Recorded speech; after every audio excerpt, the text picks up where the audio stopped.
Hello, my name again is Andrew Wright, and it's good to be speaking with you guys again this week. Um, the Obviously the topic or the main idea of the topic is the same, finding sources just on a different database. There were three sources I found. One of the things that I tried to do was to be a bit more open in my search. As I talk about my abstract, I wanted to be a bit more open in my search because the reality is, as I spoke about for the previous video, is that there's not a lot of direct topics about what I'm speaking about, which again is going to be the U.S. Army and its tanks and how they were effective.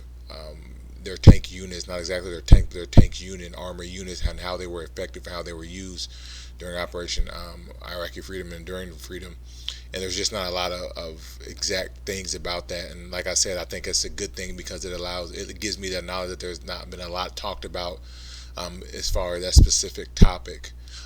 So one of the things I wanted to do was at least try to find things that talked about the war and maybe some of the ground elements of the war, and that's what I was able to find. The three the three main sources that I used for this were by a plethora of all three of them had a plethora of different authors, which is good because you're getting a plethora of different ideas about a topic as opposed to a singular thought process or ideology about a topic. The first one was entitled "Land Operations," and it was a chapter. Um, from the book Operation Iraqi Freedom, Decisive War, Elusive Peace, and it talked about the ground element of the Iraq War. Now, it can't be overstated that this was very much so an infantry-based war. We relied heavily on the United States Army's infantry, the Marine Corps' infantry, to help fight this war because, especially during the more intense fighting, we had to use.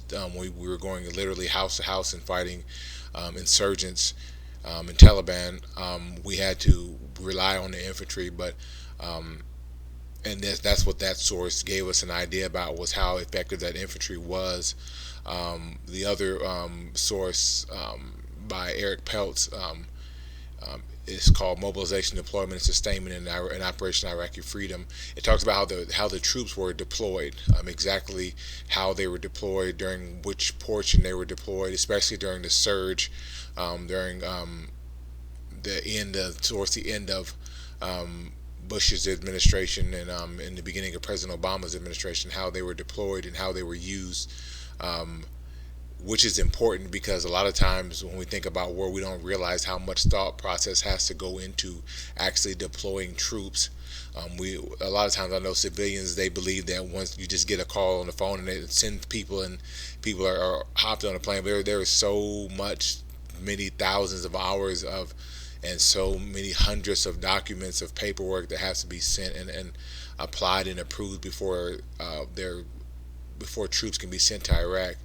Um, and the last one was by Joel Rayburn. It was just U.S. Army in the Iraq War. This was something that I'm going to use. I actually have a running list so far of sources, and I'm going to add that one to it because we're talking. And for my dissertation, we're going to be talking about the Army and the Army's armor. We're not talking about the Marine Corps' armor simply because they're not. The Marine Corps' armor is not significant enough.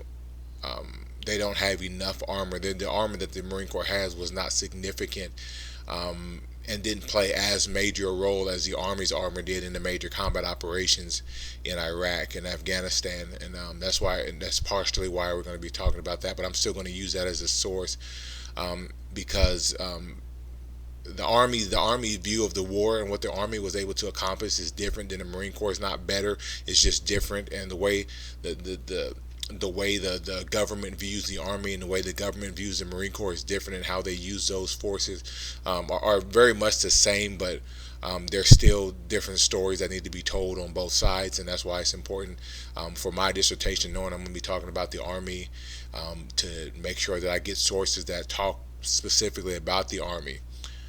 But I'm interested to know how you guys feel about this topic, and I look forward to talking to you guys this week.